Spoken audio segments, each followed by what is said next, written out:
Sud Radio, l'invité politique,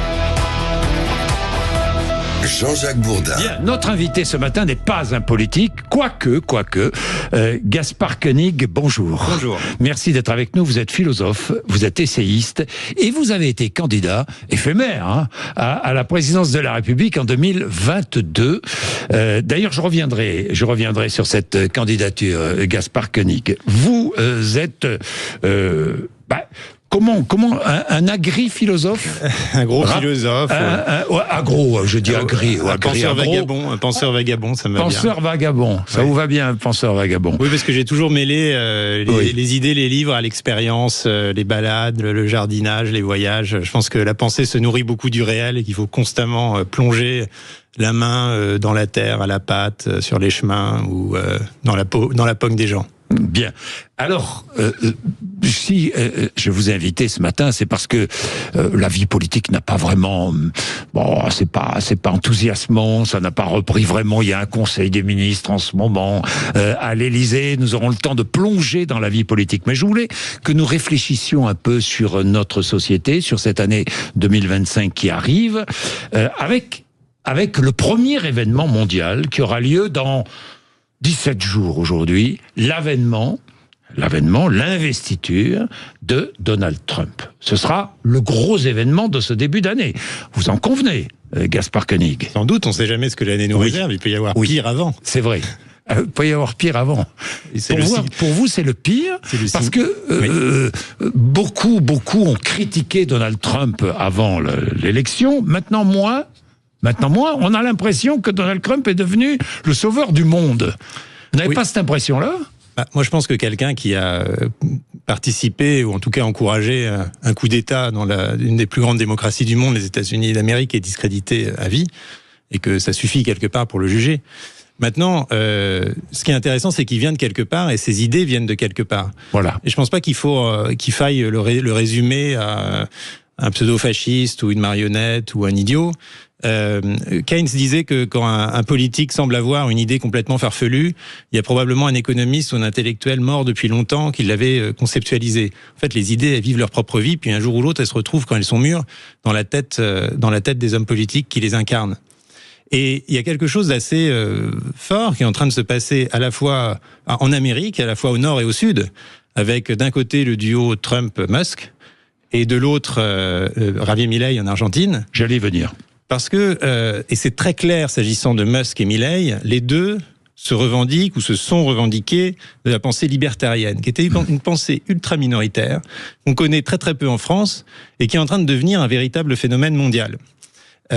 Milei, c'est très clair, puisque son maître à penser, c'est Murray Rothbard, qui est un des pères fondateurs de la discipline dans les années 80.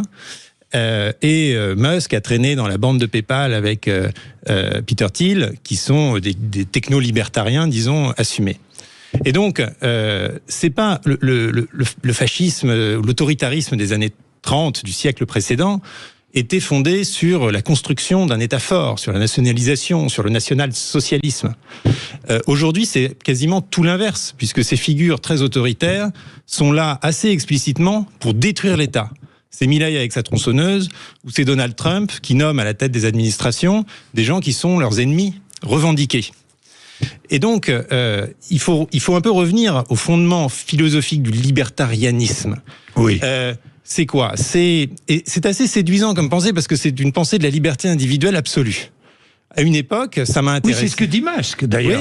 Oui. La liberté individuelle absolue. Et la liberté d'expression, s'agissant de son réseau social. Je vous parlerai du transhumanisme après, parce que c'est aussi l'étape suivante. Exactement. Oui.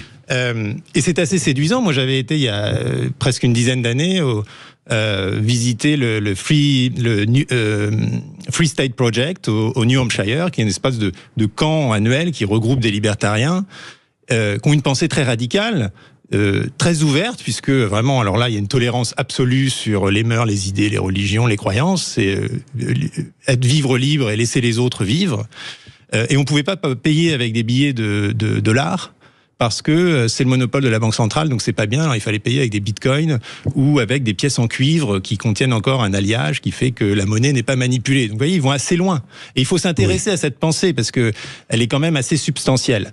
Et elle est fondée sur donc la liberté humaine, mais aussi le rôle de l'intelligence humaine qui fait de l'homme une espèce complètement à part, et puis la propriété privée comme un droit complètement absolu.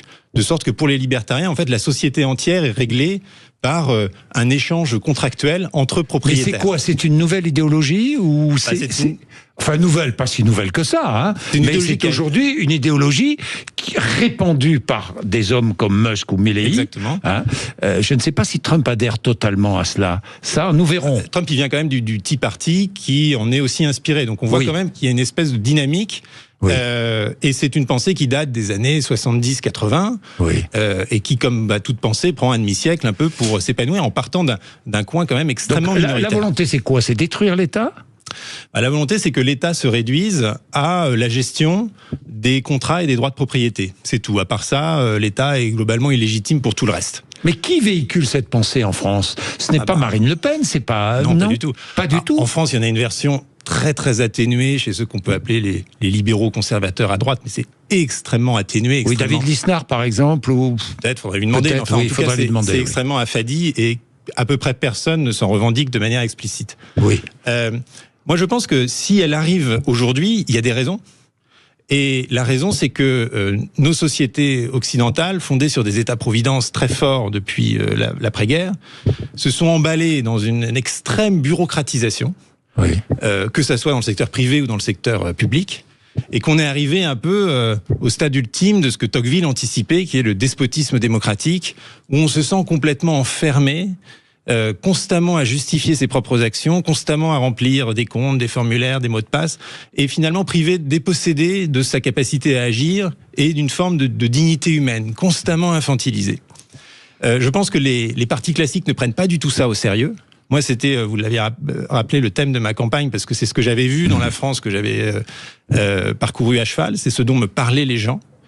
Et ça existe à peu près dans tous les États occidentaux qui ont construit ces États-providence. Et il y a une réaction donc par rapport à ces États colossaux, qui est une réaction de tronçonneuse. C'est la tronçonneuse. C'est la tronçonneuse. Oui, mais pardon, Gaspard Koenig, la tronçonneuse semble fonctionner en Argentine. Je regardais les derniers chiffres économiques et dernières réalités économiques de l'Argentine, baisse.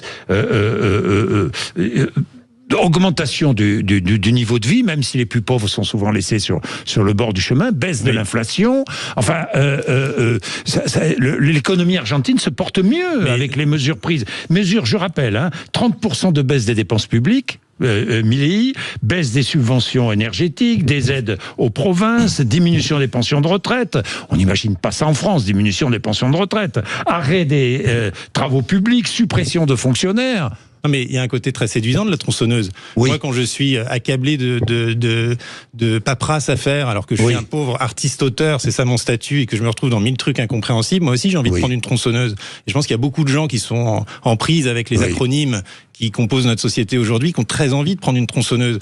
Le problème, c'est qu'aujourd'hui, cette tronçonneuse, elle coupe un peu tout.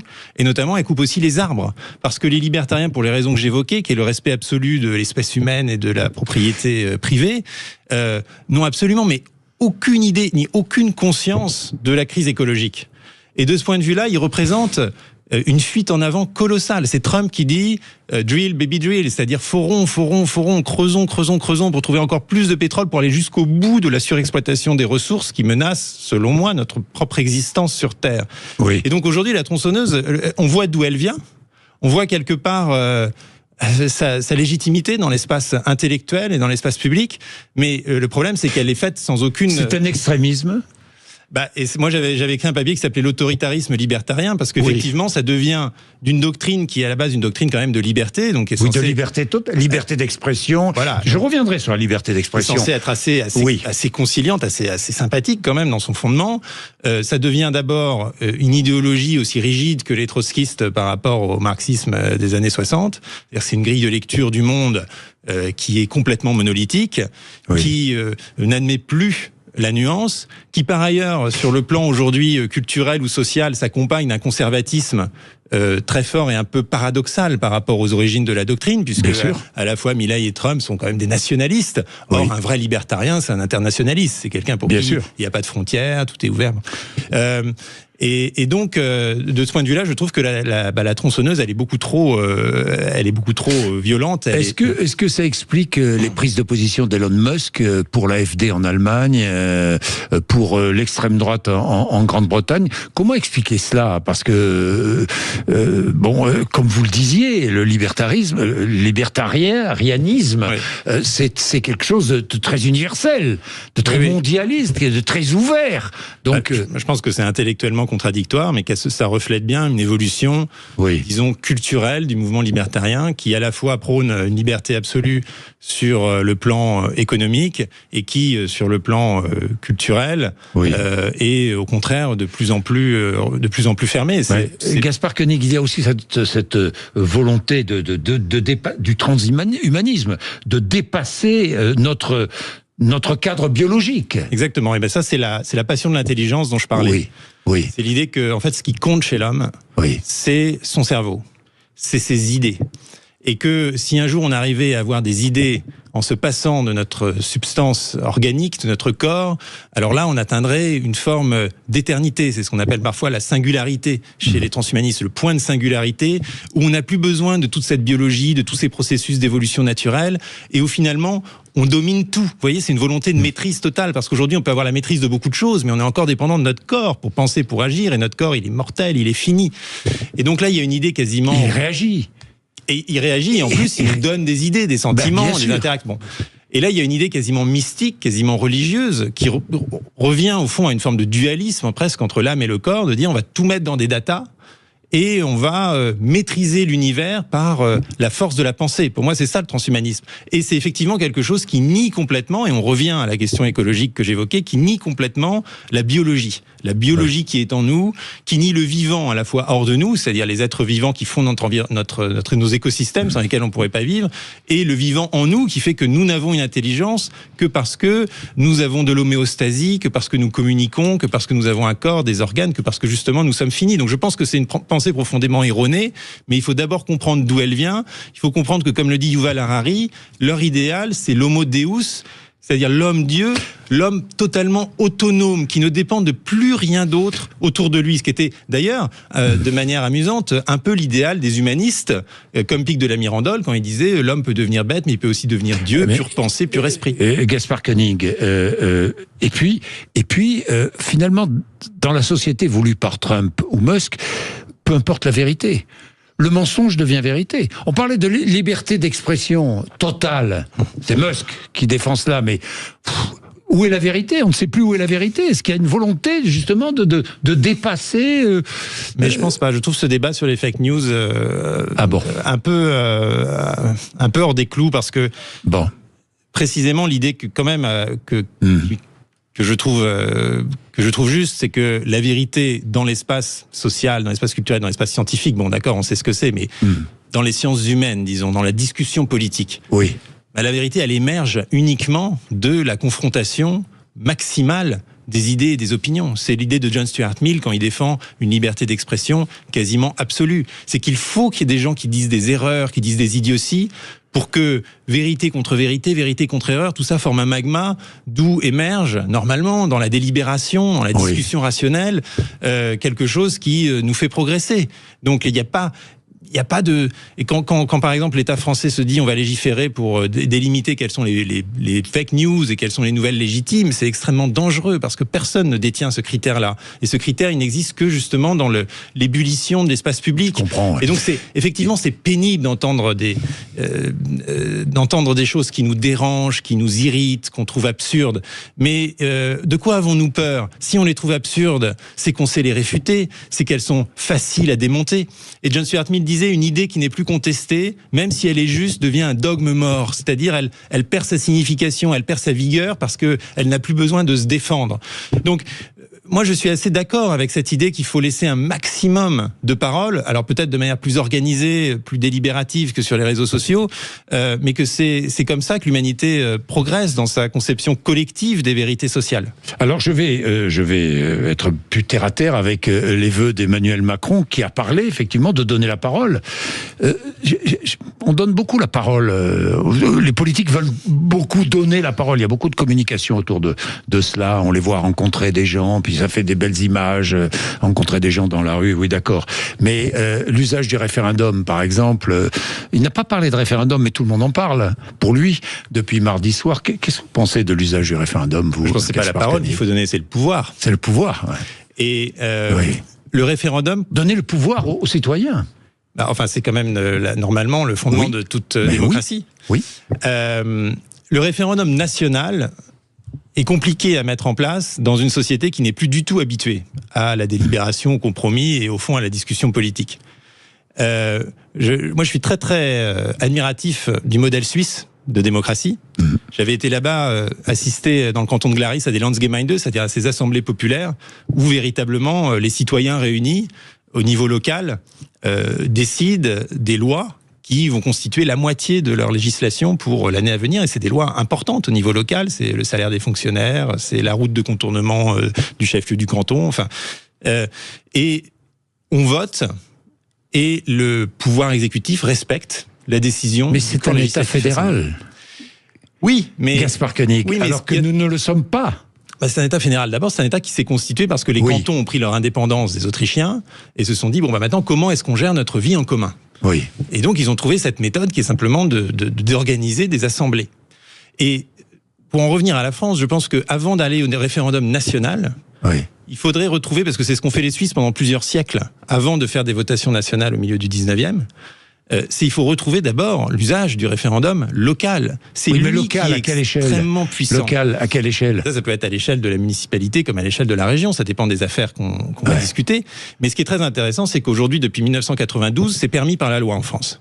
Donner l'envie, le besoin même aux citoyens d'aller s'exprimer. Mais d'aller s'exprimer, surtout de décider. Alors qu'il ne va plus s'exprimer et qu'il s'exprime, il s'exprimera de moins en moins aux élections nationales. Surtout de décider, c'est-à-dire que quand on se contente de donner la parole pour consulter, bon, on dit n'importe quoi parce que de toute façon on sait que ça prête pas à conséquence. Quand tout d'un coup on se rend compte que notre voix va véritablement compter, qu'on va être exposé aux conséquences de notre propre vote, tout d'un coup on prend les choses très au sérieux. Moi j'avais été surpris justement en allant en Suisse de la maturité des discussions sur la place publique. Et attention, parce que il y a 15 000 Suisses assemblés sur la place pendant 2 jours sous la pluie. Et c'est austère, on n'applaudit pas, on siffle pas, on écoute. Tout citoyen qui le souhaite peut aller à la tribune, défendre son argument, d'autres lui répondent. C'est formidable ça. Voilà. Mais ce que je veux dire, c'est que c'est assez discipliné. Et à la fin, la décision du peuple est appliquée. Mais juste en France, on a le droit de le faire depuis 1992 au niveau local. Ça s'est fait combien de fois? 300 fois en 30 ans pour 36 000 Mais vous avez raison. Rien du tout. Vous avez raison. Pourquoi? Parce que la décision de déclencher un référendum local décisionnel, aujourd'hui, elle est confiée au pouvoir exécutif. C'est-à-dire au maire, l'équivalent du président de la République au niveau local. Et bien du coup, évidemment, le maire n'a aucun intérêt à se dessaisir de son propre pouvoir. Et donc, si simplement on instaurait un droit pétitionnaire, c'est-à-dire que à partir d'un certain seuil de signature sur telle ou telle affaire, eh bien, de manière automatique, un référendum est déclenché. Et que son résultat est automatiquement décisionnel, c'est-à-dire c'est pas consultatif, c'est pas quelque chose pour informer le politique, non, c'est le peuple qui décide, c'est le pouvoir législatif qui décide et l'exécutif il exécute comme son nom l'indique. Je pense que ça catharsiserait énormément le débat public français, c'est-à-dire que au lieu de constamment en appeler au président de la République et imaginer des grandes réformes révolutionnaires, on commencerait à se saisir de nos affaires. Mais aucun politique ne le propose. Bon, vous avez été candidat à l'élection présidentielle en 2022. Pourquoi d'abord? Et est-ce que vous le serez à nouveau?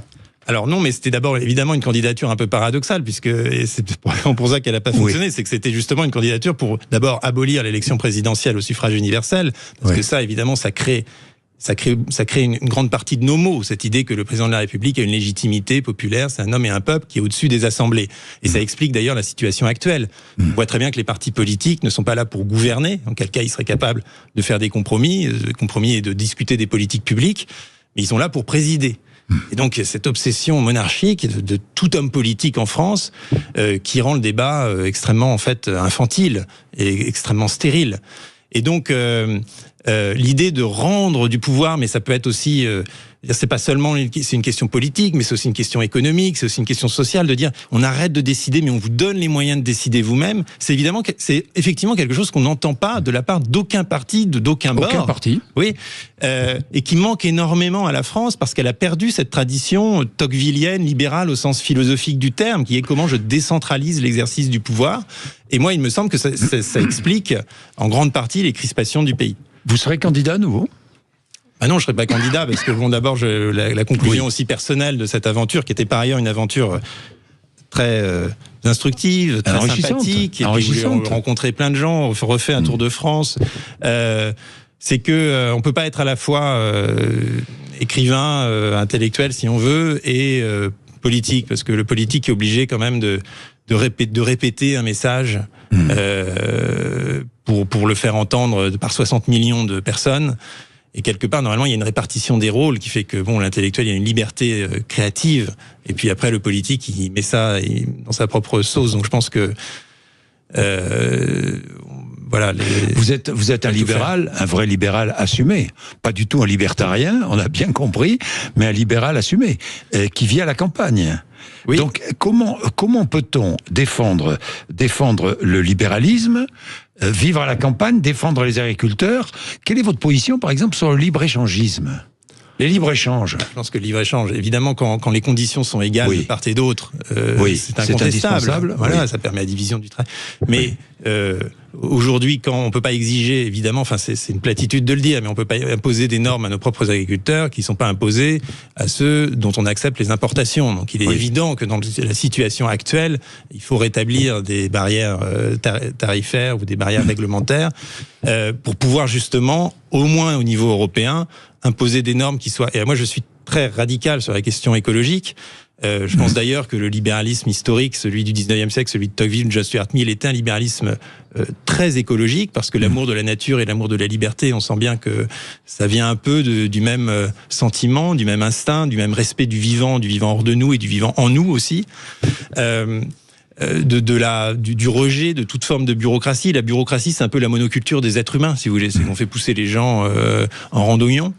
Et je pense qu'aujourd'hui, la question de la transition agroécologique est vraiment une question clé pour la société, et que c'est un très beau projet politique, parce que ça va bien au-delà de l'agriculture, ça engage tous les pans quasiment de la société, et ça donne énormément de solutions, à la fois en termes de protection de la biodiversité, d'assainissement des ressources en eau, évidemment de l'alimentation, de la santé, des paysages, du travail aussi que ça peut fournir.